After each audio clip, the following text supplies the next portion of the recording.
Good evening, everybody. Comrades, I'm very honored to be amongst these very strong women from Africa and to be invited to this 2015 Ask Her Talks. I am Vuyiseka Dubula, a human rights activist from South Africa. On this day, as we celebrate 31 years since the first person was diagnosed with HIV in 1981, although in my continent, Africa, it was only later that the HIV epidemic became prominent in the public space.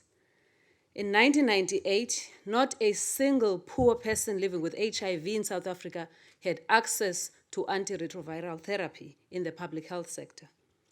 Not until Treatment Action Campaign, which was the first post-apartheid social movement of people living with HIV, began to fight for the rights of people living with HIV in South Africa like me. Just 15 years ago, the Durban AIDS Conference, which was held in South Africa, changed the course of events in South Africa and Africa at large. It sent out a message that deaths of poor people can no longer go unnoticed. Many influential people at the time were making very stupid and irresponsible statements, saying that we were too poor to be treated, that we do not understand the concept of time, we meaning Africans. That therefore, because we don't understand the concept of time, we cannot adhere to antiretrovirals. Therefore, only rich people have the right to live, while the poor, like me, access to antiretrovirals was seen as a privilege. AIDS activists pushed for recognition of these human rights violations, and HIV activism challenged the dominant narrative by making the AIDS crisis everyone's problem and putting it in the front pages of newspapers across the world. And this activism changed the direction of the AIDS response and its politics in South Africa. The slogan at the conference at the time, it was treatment for all now. And Durban was a defining moment for generations to come. Not knowing that just few months after the Durban AIDS Conference, I would be amongst those counted as unworthy to be saved. My HIV diagnosis in 2001 changed my worldview and it changed my life. At the age of 22 years, my dreams and my future became bleak. I never expected to be told I have HIV and that the size of the pocket of my pocket would determine my life. That the price of AIDS treatment then was between $150 to $10,000 per month per patient. Even the total income of my family was never enough to buy me treatment. And so it was the case of many young girls like me. We went home and waited for our death. The AIDS politics in South Africa became the source of battles between us, people living with HIV, and the state. At the peak of our conflict, our then President Mbeki and his Minister of Health questioned HIV science and actively obstructed the use of antiretrovirals in the public health sector. And TAC began its non-violent advocacy strategies, including popular education, true treatment literacy, which began to bring back our power and put back the power of AIDS science in the hands of people living with HIV. And collectively, we organized in our townships.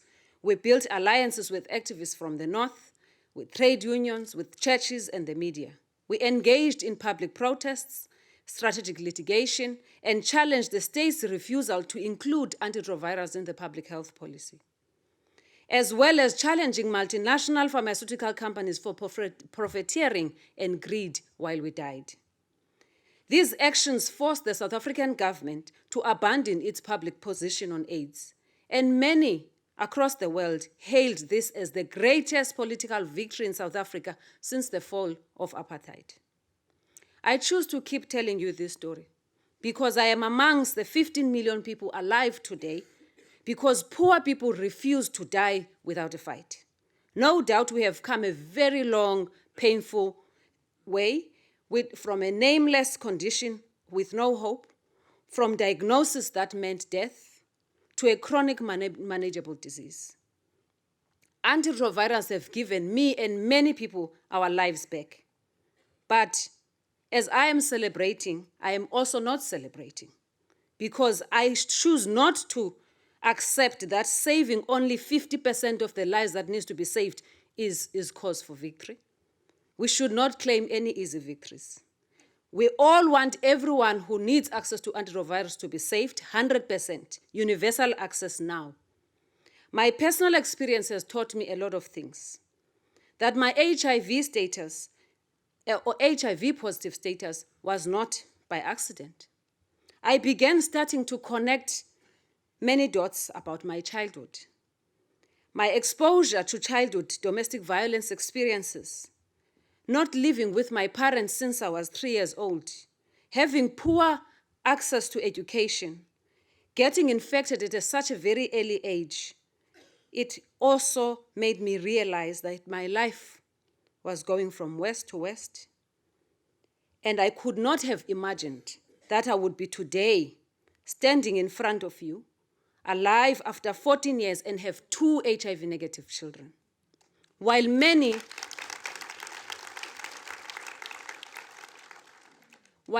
have died fighting between 2001 and 2005 in South Africa, there was active genocide where many people, almost 500,000 people, died.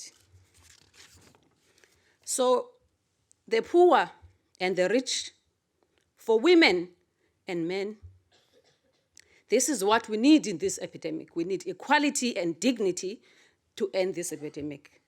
But no doubt, I want to also celebrate that, no doubt that my daughter and my son are living in a better world than mine 36 years ago, than mine as it was 36 years ago.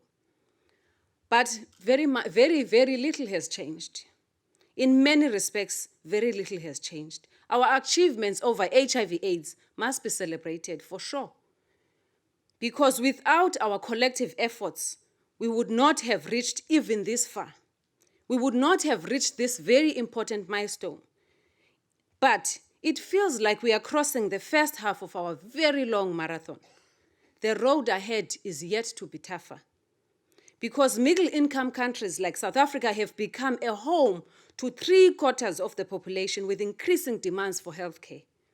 While at the same time, they are becoming targets for great markets for pharmaceutical companies to sell their drugs at the highest prices. South Africa today is under pressure from countries like the United States not to change its intellectual policy laws, not to reform it, while at the same time, South Africa cannot afford universal access for people who need second-line and third-line regimen because the prices for these drugs is still extremely expensive. For example, the price of second-line drugs is between 350,000 to 500,000. Sorry, I'm now talking about rents, but in dollars, that would be about $350. And for third line, it's between $2,000 to $3,000 per patient per month, which makes it inaccessible for the poor. But it also seems that these countries are going to go at length to protect the interests of big pharmaceutical companies over the lives of poor people. And we can never relax or retreat, because the enemy, as we speak, is consolidating its power. Comrades, we have managed to only begin to control the epidemic. But even this needs to be sustained. We certainly have not eliminated the HIV epidemic. South Africa remains one of the countries with the largest number of people living with HIV. About 6.5 million people live with HIV. And globally, it is estimated that the number of people living with HIV is going to increase from 35 million to 41 million by 2030. If, I underline if our treatment and prevention services are not kept at constant level as we are providing them now. The World Health Organization recently released new guidelines about testing and treating immediately. But many countries, poor countries, have not changed their guidelines due to poor health systems and scarce resources. While many are selling this news that the fight against AIDS is almost over and we are winning the battle. But HIV remains the biggest killer of adolescent girls in Southern Africa. 2 out of 3 new HIV infections occur amongst girls between 15 and 18 years old. Each day, nearly 6,000 new infections occur in this age group. In South Africa alone, the difference in HIV prevalence rates between girls and boys is substantial. For girls between 15 and 24 years old, the infection rate is 5 times higher than that of boys of the same age. If you have not turned HIV for this group, for these women, for these girls, you have not done enough. But we remain at the epicenter of the AIDS bomb. And sadly, the AIDS bomb has exploded. It is killing women, it is killing children, and it will continue to kill their grandchildren too. Therefore, there can never be a retreat. While the conditions in which so many young girls live today are almost the same as mine when I was an adolescent. We all know, it is not rocket science, that gender-based violence disproportionately affects women and girls, and it is the significant driver of HIV in young women. We know that girls who experience violence in their childhood and later in their life are up to 3 times more likely to be HIV infected in their adulthood. But very few countries, including my own, have made any serious investment or plans in addressing gender inequality and its long impact on women. Recently in South Africa, a report estimated that gender-based violence costs South Africa between 28 to 42 billion rands, which is equal to 1.3% of our GDP per year. But we know who's vulnerable to HIV transmission. Where are the tools? Where are the choices and options for prevention of HIV infections amongst young women? Where are the female condoms? Where are the microbicides? Where are the rings? Where are the pre-exposure prophylaxis? Women need choices, but even biomedical interventions will not help us to an AIDS-free generation. For as long as there is no gender equality and patriarchy still dominates society where women are not free, HIV is still going to be with us for as long as women remain unliberated and they remain not free. We have been organizing in communities and we demand that our governments must stop the rhetoric and lip service in addressing gender-based violence. Even in my own country, we have been calling for a national plan which is costed and budgeted for. But all our calls and our efforts are falling in deaf ears. There is complete lack of appreciation of the feminized African HIV epidemic. For many girls in my country, gender-based violence has been normalized. To be a girl in South Africa is not safe. The structural conditions determining the life of an African woman has not changed. Therefore, I would like to challenge the myth that AIDS is over. For who is AIDS over? Is it for the tired donors? Is it for the UN agencies? For those of us and many of these women who spend their time working on the ground, we still see deaths of women and girls in the hands of their partners. The elderly women and children are raped and killed daily. I think it is very dangerous. And I urge everyone in this room not to allow yourselves to be convinced by the hype that says that we are winning the battle. Yes, possibly in the future, because there's new exciting research about possible elimination of HIV strategies in the pipeline, including the cure vaccines. But even that is still going to take the same amount of energy, the same activists, the same organizations to fight for equitable access for those cures, for those vaccines to be in the hands of those who need them most, the poor people. So we are also urging that even when we are debating about funding or scaling up access to antiretrovirals today, or of us asking for funding for these new interventions, that we are urging us not to dichotomize the debate. It is not either antiretrovirals or the cure. It is not either treatment or prevention. It is the continuum that needs to be emphasized. We demand all, not one. HIV programs in countries are growing fast because new infections are not eliminated, and gender-based violence is also not dropping. So the greatest challenge we are now facing is that whilst most gains we have seen came through the work of these AIDS activists, these women's rights organizations, All of these important organizations are struggling seriously from financial challenges. Because, as I said, the donors are tired.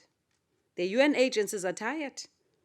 If the social forces that held countries to account disappear, I can promise you now that all your efforts of 31 years of trying to fight AIDS will disappear too. Most community-based organizations have had to scale back their activities. They've had to cut back support to communities. Some have had to close down, and others continue to be confronted with the real threat for a possible closure. As I speak to you now, my own movement, TAC, might not be able to keep its doors open beyond March 2016. AIDS and health in South Africa without TAC will lead to poor accountability, and that is a real threat to the HIV program's sustainability. TAC has had great wealth in the commitment of its own people who are willing to confront power, to speak truth without fear, and this must not be lost. The Stephen Lewis Foundation has put out a call and a challenge to individuals, philanthropies, social justice activists, big businesses to consider joining the foundation in their pledge for support, not only to Treatment Action Campaign, but also to many community-based organizations, including the one that have presented before you, who are facing similar challenges. The hope for universal access to HIV services, for greater accountability and progress against HIV lies not with governments, but it lies in these movements, in these community-based organizations, in these NGOs, in these activists who are catalysts for sustained social change. I am not prepared to give up. I owe it to my 8-year-old and my 2-year-old son not to give up, and I'm asking the world to join us. Now I ask you to rise from your chairs as a symbol of solidarity and raise your fist as a symbol of our collective power. As I shout, power, you shout back, it is ours. Power! It is ours. Power!